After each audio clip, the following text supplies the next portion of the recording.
Welcome. Welcome. We are back. Again. Wine and Words, Shari and DNC. we are here with another topic for episodes. We're on 4. We are on 4, y'all. 4. We keep doing it, 4. right? We keep coming back. Why not? So our topic today is all about our pregnancies and conceiving. Yes. I've done it twice. She's done it once. So we got lots to say. So we're going to share our stories. It's been a hot topic, really.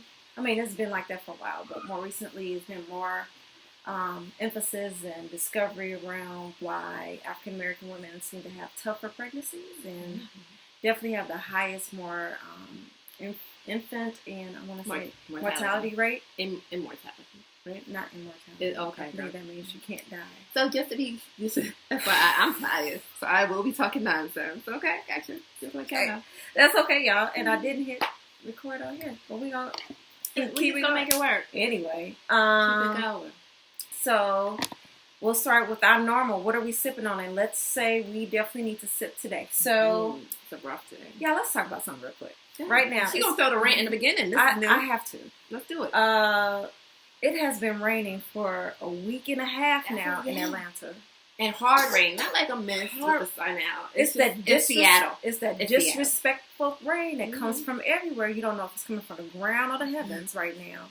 And it's really cold and wet. I'm really over it. I'm over it. And our kids are getting sick. We're constantly fighting sicknesses. I don't have time to be sick. This is my birthday month. So the whole month you can't be sick. The whole month I can't be sick. Now catch me early December. Anyway, all right, focus. So she did her rant. It's over. That was her rant. That was mine. Next. So, what are we sipping on? Today, we are sipping on Stella Rose. If you haven't noticed, most of my liquors are red. Wines are red. And I've been on this Stella kick for a while because they have some great flavors.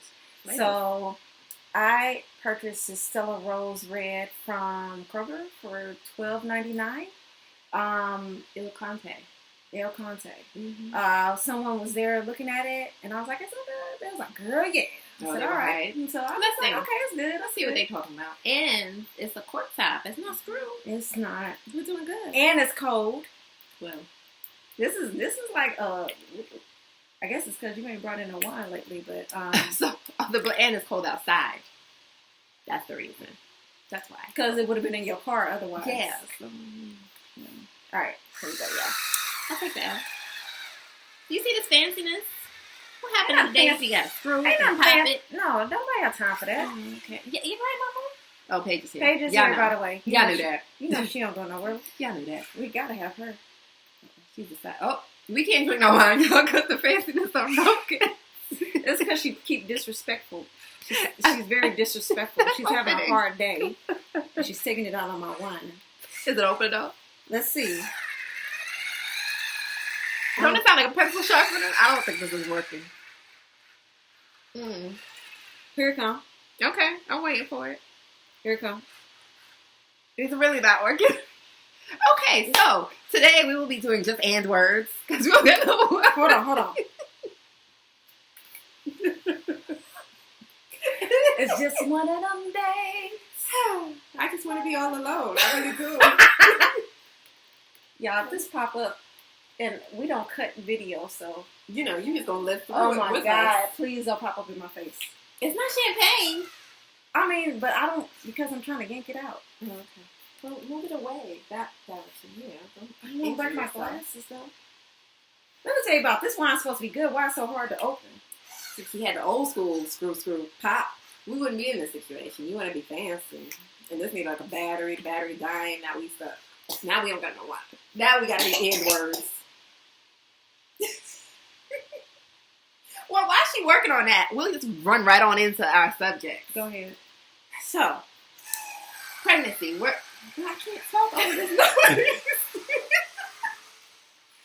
Were we trying to get... Girl, do you not have the old school back? Shut up! You go with the topic. Leave me alone. Were we trying to get pregnant or not? So, I was both times. I attempted. I was ready. I needed my baby. So it took me, once I got off birth control, it took me about 5 months each time. So that just seems to be my threshold.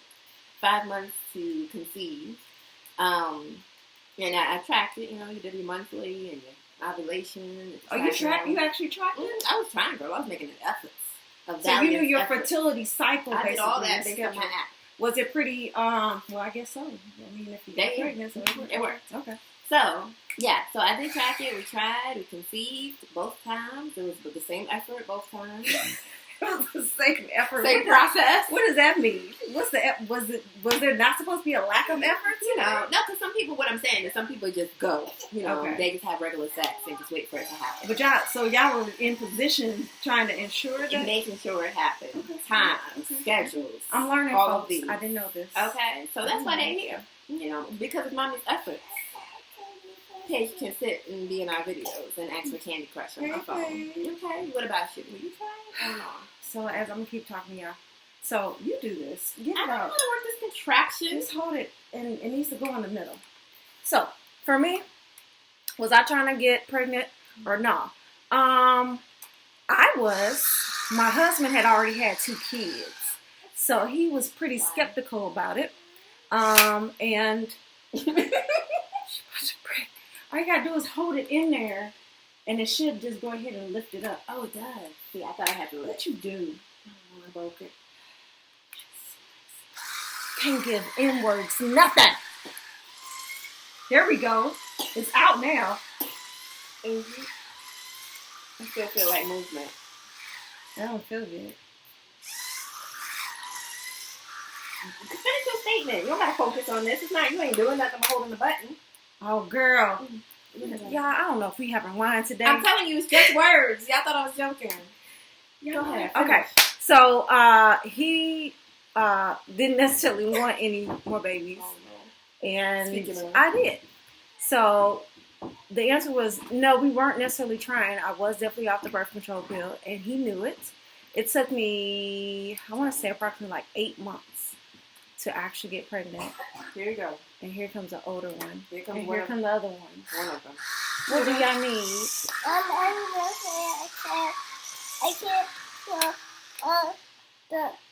can't. I feel like it's not even going in. Yeah. I can't twist the bottle of the water. Okay, well that's fine. Go take it to Go Jane. back in Jane the help you. Now go. Bye. I stand in my phone. Okay. All right. Do it. Go ask Jaden. Okay. This is motherhood, y'all. Okay. Are you having your son help you with the work? All right. Okay. I don't know. Okay, bye. Bye, guys. Okay. Everybody out. Why are you so dirty? That's why I don't got dirty. Hi. Hi. I want to. Hi. All right. All right. Everybody evacuate the premises, please. Okay. Bye, y'all. Chase. Peace. And I want to go. You can go ahead and she'll follow She'll you. follow you. Go. You're the bigger one. Go. Whoever's the first out there might get some extra when we get done. Thank you. But Bribery. back to So no, we were not necessarily trying. However, we did get pregnant after 8 months, and even though mentally I felt like it could happen, I didn't really believe it. So I ended up taking 4 tests. 4. What do you mean? 4 Tests. Once you got pregnant, you took 4. Yeah, I took 4 more. Okay. I took one, and then I thought that one was faulty, and then I took the other one, and then I made him go to the store 2 days later to get some more, because I felt like the whole pack could have been I was faulty. about to say I took like 4 months, so I was taking 4 that one time. So she wasn't No, trying. I took 4. So, okay. So then, once we did find out, how did you feel about it? I was excited. Well, I was expecting it, because I was like, okay. So what happened first time around was Valentine's Day, and I took a test in effort to see if I was able to drink or not. So if I was pregnant, I wasn't going to be drinking that That's night. a good decision. Mm-hmm, girl. Trying to be a good mama from the get-go. Mm-hmm. So I took the test, and 2 lines. So I guess I wasn't drinking that wine that night. And I told Ryan. Ryan was like, well, we just going to wait and see what your period do, because I'm not about this test. Can't believe it. So at the same time, I was pregnant, and we were happy. Whoop, whoop. So, kind of the same. It came out. We have wine. We back to being wine and got words. wine. We wine We and got words. wine. We wine. We got it's pork in there. So, but we're gonna That's drink all right. it. That's tasty. So, before I pour it, let Add me some answer flavor. this. So, how do we feel? So the weekend after we went to a tailgate, and then we went to a birthday party. You can't pour and talk. No, I can't. Let me focus. I found out I was pregnant. So I actually flipped out because I was like, what did I just do to my child as I was drinking and all that this weekend? Know. I didn't know, but I was highly concerned on what I had already done to my child. Mm-hmm. You thought you gave her. But, so it was mixed emotions. I was super excited, very scared of scared what was going to happen to the child because I had done all that drinking. And then it got mixed up with worried and how do we do this? And then it went back to joy. That was a roller coaster. Somebody should have told you didn't do nothing to that baby. She needs help with her water as we're pouring wine. Let me help you, Mama. Go back, sweets. Yes, we have another child back in here. Mm-hmm. Please don't waste it, and please close the door. Days, yeah. Please close the door. Close the door. That's the wrong open. Door. That's I love you. Bye-bye. Closing the door that's already closed, but that's okay. That's what happens when you're 4. You need more. I need about half the bottle. Where you going? You want to go back out there and play? Look, nurses. Okay. So we're going to do our taste test. We finally have time to taste. You know, now that we're back to being wine and words and not just words. Tastes good? It's like grape soda. Why did they give me who is wine? It's not supposed to happen. So, this tastes like the blood of Jesus. The blood of Jesus. And the from smell, the ER. We gotta stop doing these cheap wines. It's not that it's bad. It's not bad. It's things. Like I'm drinking Hennessy. Ain't nothing wrong with no Hennessy. Now the baby gotta pee, y'all. So we may have to pause. It's one of these times we don't have to do it. Come on, Mom. So patient to the potty, and now we're back.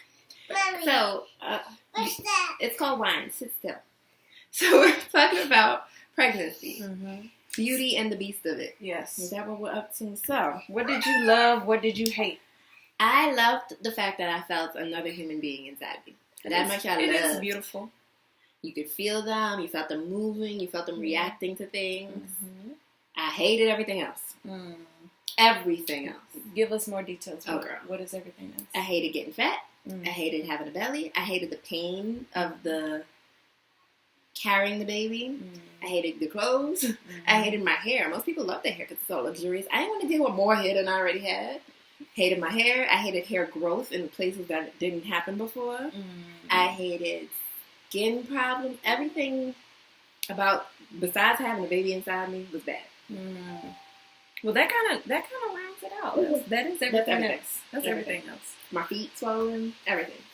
So for me, I actually started off as an at-risk pregnancy because I had a fibroid, or I still have a fibroid actually.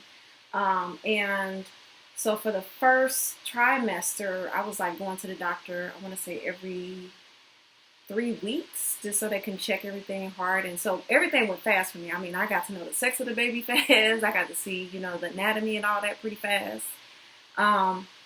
So what I did love was actually being able to be introduced to my baby early on. Yeah, that was beautiful. It happened with her, not the first time. And then also, I definitely love the whole feeling. Like, there is nothing. It is the weirdest, craziest, most beautiful thing you could probably ever go through. What was the beast of it? So for me, the beast of it was just, especially the first trimester, being worrisome. But I had to understand when you put your body and those thoughts in your head, it affects the baby. It does. I actually didn't mind getting bigger because I knew that I was pregnant. Yeah, it wasn't about the weight gain. It was the carrying of the weight, like the way my body felt. I knew I was going to lose the weight. I knew I was pregnant. But it's like the weight hurt. It does. Because my body's not used to it. Yeah. And then, so for me, I guess more so would be because of the fibroid. Mommy's talking about you in her belly right now. Would you like to listen? Can I go upstairs? No, you need to stay down here and play. Goodbye. If you go upstairs, you're going to bed. Can I bring something down? Okay, bring something down. It's all about compromise. Like the blocks are fine. The blocks, you can bring the big blocks. And the little blocks? or the little ones? Pick one. Either or. Okay. So, she's doing any, many, mighty, mo. Whatever it is. So, anyway, excuse me. The beast of it. Yeah, but you gotta be quiet. You can sit in there. The beast of it for me was because. Look, quiet. Okay, let him go. Stop beating me in my breast. This is mother. What is happening today? No. Please.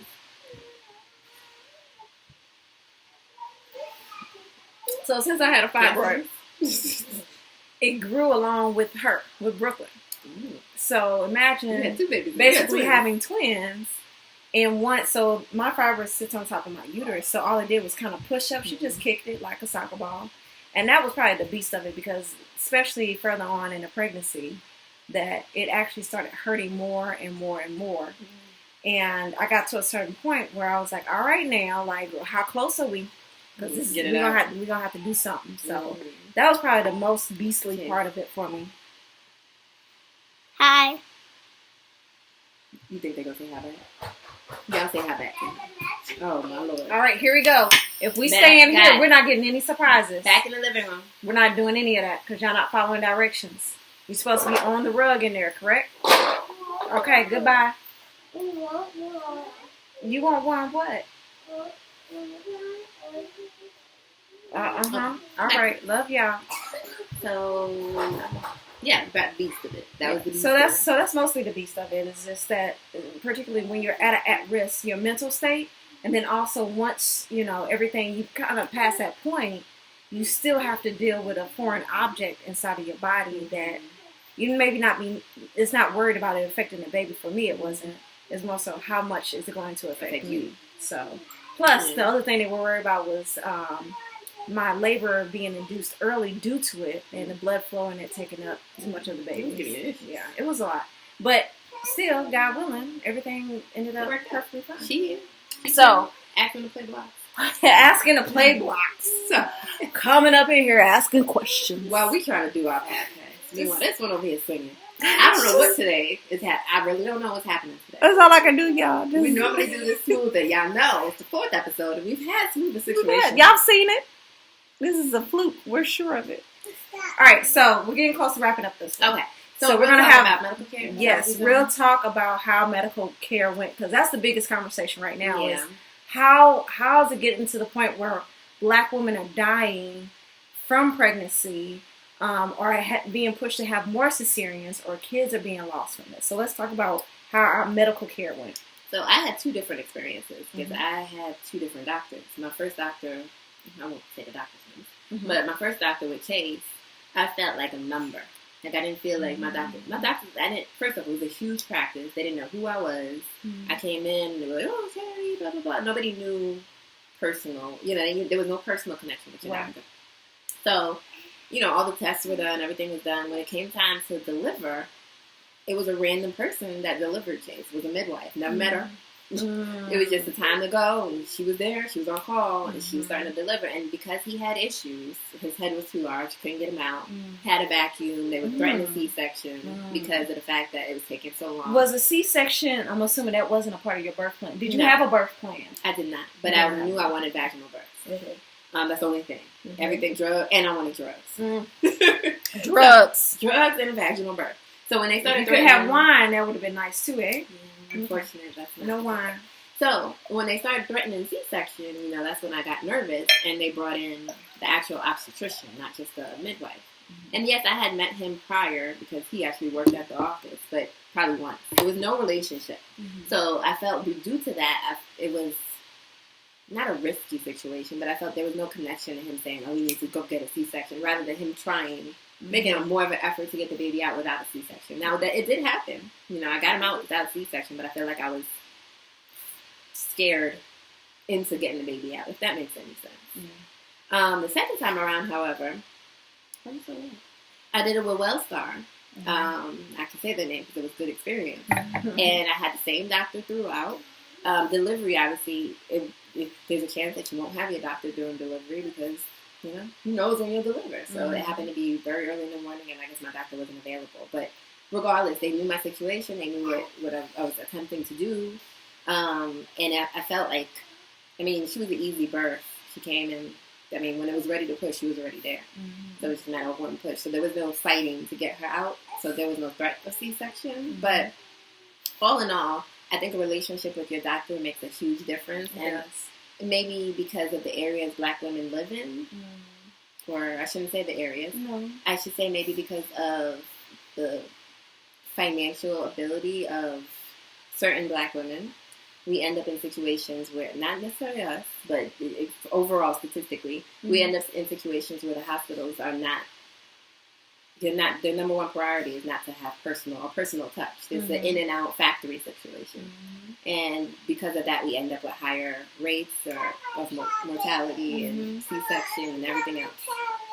So I can agree with that. I think partial, what I've been reading up also is that it's that stigma that Black women's bodies can handle more than white women. That is a stigma. Because they fall from that.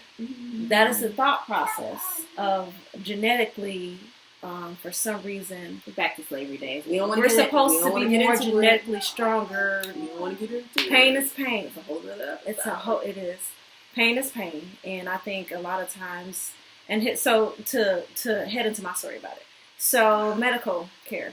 I think, and I won't say mine, but my provider I think was good for the most part. I did go through a round of doctors and midwives, but I knew everyone. Like I saw them because I was going so much. I literally saw everyone at least once. There's one doctor in particular I do want to talk about. So I told you guys I had a fibroid. Fibroid, as it was growing, it keeps growing. It doesn't grow completely the size of the baby, but it does take up space within the uterus. And I want to say this was after my first trimester, maybe mid-second trimester. And this particular doctor, my husband was there, she was searching for my baby's heartbeat.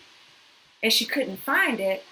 And she stated that basically, I'm about to put it back in my uterus. That's what's about to happen. Yeah, the heartbeat right now. You have no more time. Chase, hit me with the stick. Okay. Chase, tell him don't do that. And you go sit in a different place, okay? Thank you. I was watching my iPad. Okay. Okay, go sit in a different place and tell him don't do that.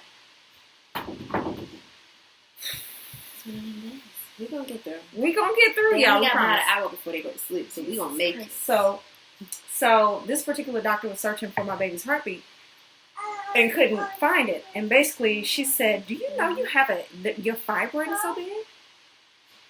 I was like, yeah. Did you know you have a fibroid prior to you getting pregnant? I'm pretty sure, yeah, I did know that.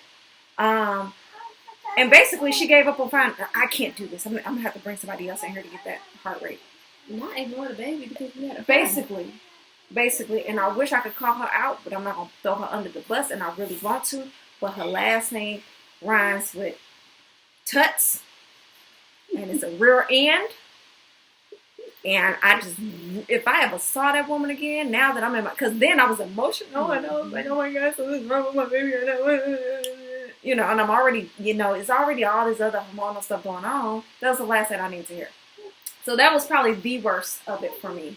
I will say, and we'll talk about labor in our next episode, but once I got to the point where it's time to go into labor, I was that person who was saying, yo, I'm in pain. What are we going to do about it? And doctor was like, well, it's okay. It's just a part of labor.